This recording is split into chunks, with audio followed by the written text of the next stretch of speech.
Aproximadamente en el momento en que Estados Unidos, de manera traicionera y vil, obligó a Rusia a atacar a Ucrania, después de quitarle las armas a Ucrania y destruir todas las empresas de defensa ucranianas. Se estaban rompiendo mis últimos lazos con los habitantes de mi patria intermedia.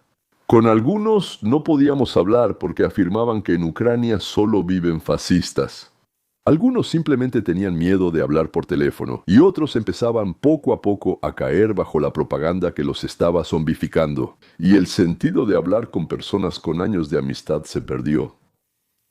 El único vínculo que me quedó con los rusos son los comentarios de habitantes de la Federación Rusa, fácilmente reconocibles, que intentaban convencerme a mí, a mis espectadores o tal vez a ellos mismos. Quizá Rusia sea el país más pacífico, más amigable, más bondadoso y, por supuesto, el más libre del mundo. Por todo lo que pienso, eso, como mínimo, no es del todo cierto. No quería responderle a cada uno de ellos y además no estaba 100% seguro de que mi información fuera correcta. Y se me ocurrió la idea de hacer una especie de investigación sobre qué es Rusia hoy, sobre la libertad en Rusia. Quizá de verdad allá algo cambió tanto que nosotros, estando lejos, no lo entendemos, o no lo vemos o no queremos verlo. Así que aquí están los resultados de mi trabajo titulado Madrecita Rusia o Con la mente, los rusos de ninguna manera. Rusia hoy es un país donde por un pensamiento, por una palabra e incluso por una simple búsqueda en Internet puedes perder la libertad. La máquina de represión dejó de ser un conjunto de excesos aislados. Ahora es un sistema bien estructurado de intimidación dirigido a cada uno, a cada persona que duda, que hace preguntas o, Dios no lo quiera, mantiene vínculos con el mundo exterior. Ya de inmediato me dieron ganas de vivir ahí. Y para ustedes, la nueva norma es vivir bajo represión. En años recientes, Rusia ha avanzado drásticamente hacia eliminar por completo la disidencia. Según estimaciones de analistas de derechos humanos, la cantidad de sentencias por cargos de motivación política y artículos contra la guerra, en comparación, digamos, con el inicio de la guerra, se ha duplicado. No solo importa la cantidad de casos, sino su crueldad. Si antes muchos se conformaban con multas, sentencias condicionales, todo tipo de sanciones administrativas, ahora cada vez más las sentencias significan una privación real de la libertad. En la primera mitad de 2025, la proporción de sentencias con penas reales bajo artículos represivos se acercó a 2/3. Esto implica un cambio de lógica. El objetivo no es solo asustar, sino quebrar, hacer que SRAC sea un estado de fondo en la vida, como sabíamos en la Unión Soviética, que no se debía hablar de más.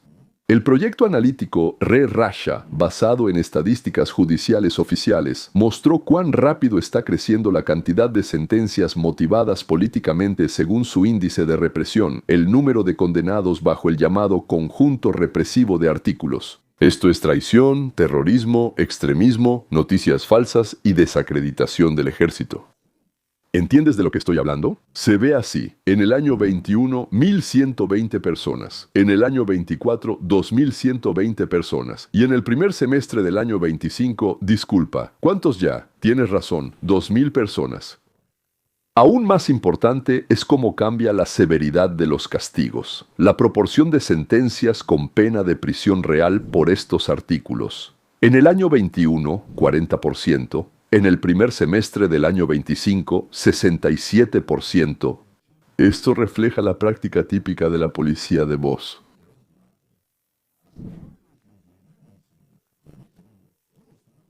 De ahí KGB Sistera, la publicación ADECO, Wosoyi.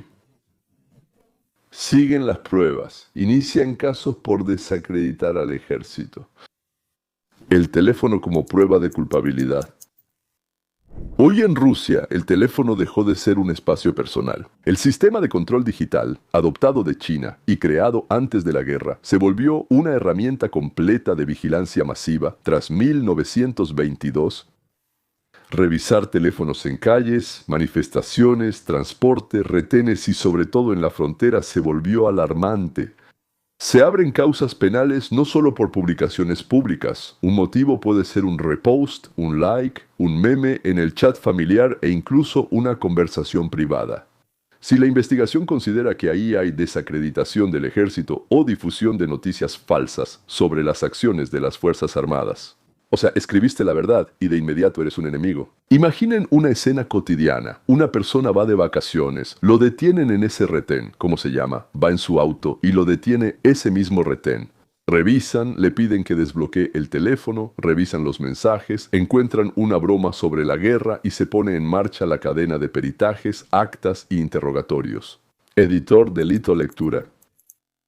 El siguiente paso es la criminalización no solo de las declaraciones, sino también de la simple búsqueda de información. La nueva ley permite castigar por leer y buscar materiales que hayan sido reconocidos como extremistas. O sea, ¿te apareció algo así y lo leíste? Y resultó ser extremista o falso. E incluso si la persona no publicó nada por su cuenta, ni compartió nada con nadie, es un criminal. Leer se convierte en un delito potencial con solo estar suscrito a la fuente equivocada o abrir el texto equivocado. El Internet, que alguna vez fue un espacio de relativa libertad, se está convirtiendo en un entorno cerrado, censurado y estrictamente controlado. Cada búsqueda, clic o suscripción puede ser un argumento para la investigación. Ajá, sabías, leíste, te interesaste, entonces eres un enemigo, un enemigo. Realizan acciones, no casos penales por postura antibélica. Tras el inicio de la guerra a gran escala, se añadieron artículos especiales al Código Penal sobre noticias falsas y desacreditación del ejército. Prácticamente todo cae bajo esas categorías. Por ejemplo, si escribiste en algún lugar la palabra guerra, pero aquí no es una guerra, es una operación militar especial, y si además mencionaste a civiles muertos, en los enlaces a informes de organizaciones internacionales. El enemigo es un enemigo activo. Hay que aislarte y meterte varios años en la cárcel. Desde 1922 proyectos de derechos humanos reportan que decenas de miles han sido detenidos y perseguidos por su postura antibélica, posición o inactividad. Y el número de sentencias por artículos antibélicos pasó de unas pocas en el primer año a cientos en los años siguientes. No solo están bajo ataque las damas y caballeros que protestan en las calles, sino también aquellos que actúan legalmente.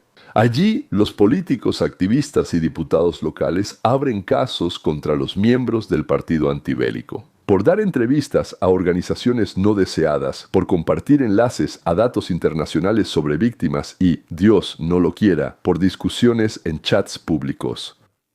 Las imprentas, la influencia y familiares en el extranjero forman otra capa de represión. Es la lucha contra lo que denominan influencia extranjera. La ley de agentes extranjeros no es una broma, igual que la nueva sobre control de personas bajo influencia extranjera. Observen cómo evoluciona esto, ampliado de manera tan elegante que prácticamente cualquier vínculo con el mundo exterior puede caer bajo estas leyes. Ahora, la influencia extranjera no solo se considera financiamiento directo, sino también cualquier ayuda, asesoría o interacción informativa con organizaciones extranjeras. Para quienes tienen familiares en el extranjero, esto genera una nueva dimensión de miedo. Hijos ayudan con transferencias, padres asisten a reuniones en línea y alguien responde a un periodista desde el extranjero. Todas estas acciones pueden ser interpretadas como signos de influencia extranjera.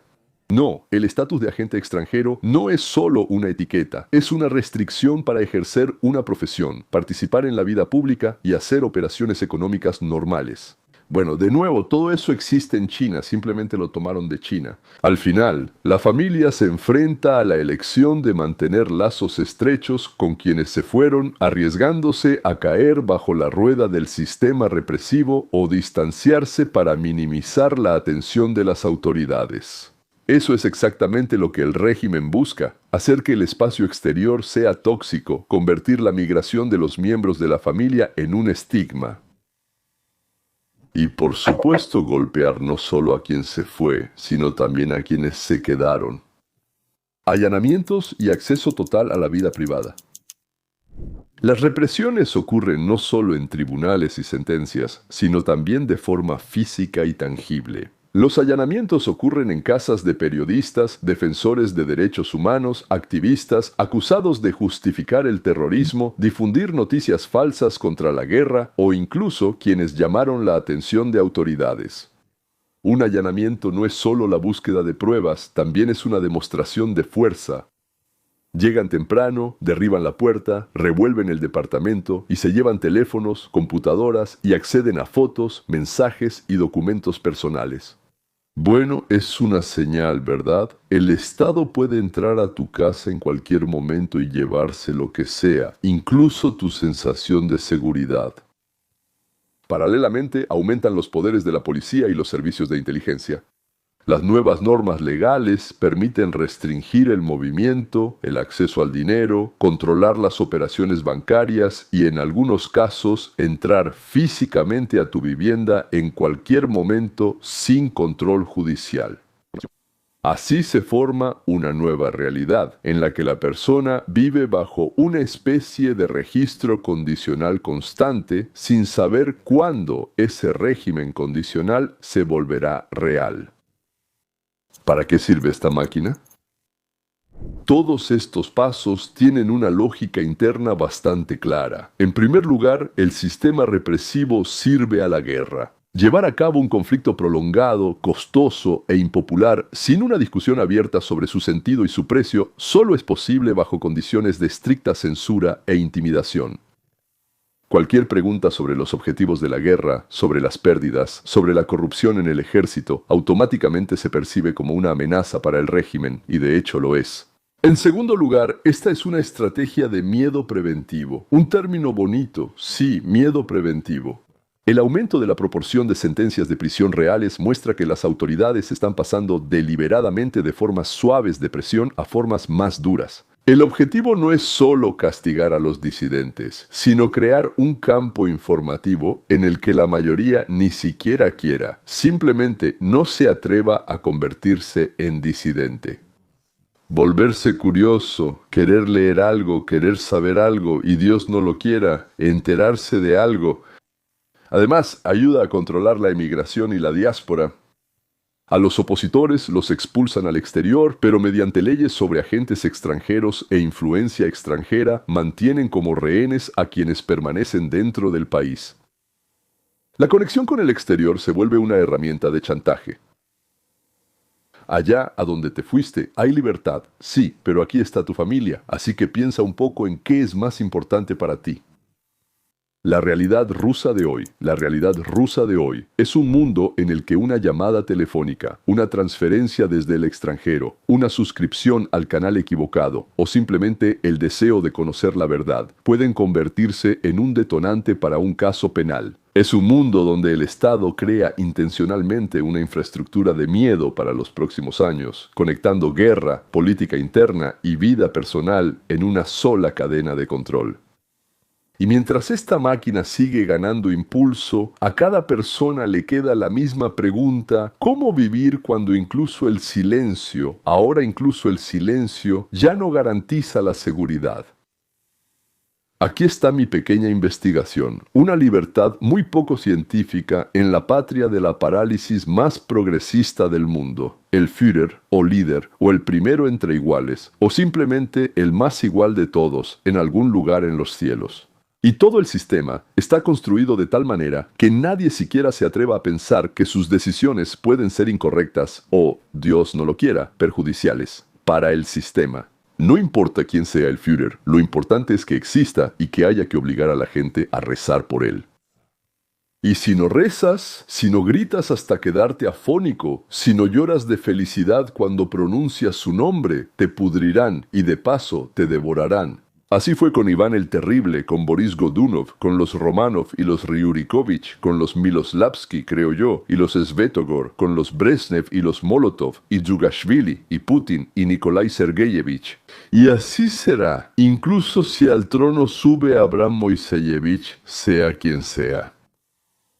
Porque Rusia es un país de esclavitud, y el futuro feliz se le presenta al esclavo como un látigo que pasa a sus manos, para que no sea él el que reciba los golpes, sino que él los dé, y no sea él quien bese, sino que le besen los deditos de los pies. Él no quiere libertad, el esclavo quiere subirse a la cima de la pirámide del poder y rodearse de perros fieles o prichnikis, y pasar noches sin dormir temiendo quién vendrá a cortarle o envenenarle. A veces me preguntan en los comentarios, ¿por qué no te gusta Rusia? No me gusta Rusia porque todos, desde abajo hasta arriba, tanto los que luchan contra el poder como los que luchan por el poder, todos son esclavos en el alma y en su comportamiento. O sea, por eso no me gusta y los desprecio. No importa qué clubes nocturnos tengan allá en Moscú, ni cuántos palacios construyan, ni cuánta Kafka y Sartre hayan leído. Ellos. Bueno, lo comprobé con mi propia investigación no científica. Ra. Alguna vez en el libro de texto decía Ra, no nosotros. Eso sí puedo decir con certeza. R-K-A. Por desgracia, y los lacayos, por cierto, sí, los lacayos tampoco son solo esclavos, sino también lacayos. Pero sí, me encanta, claro, me encanta mucho, de verdad me encanta.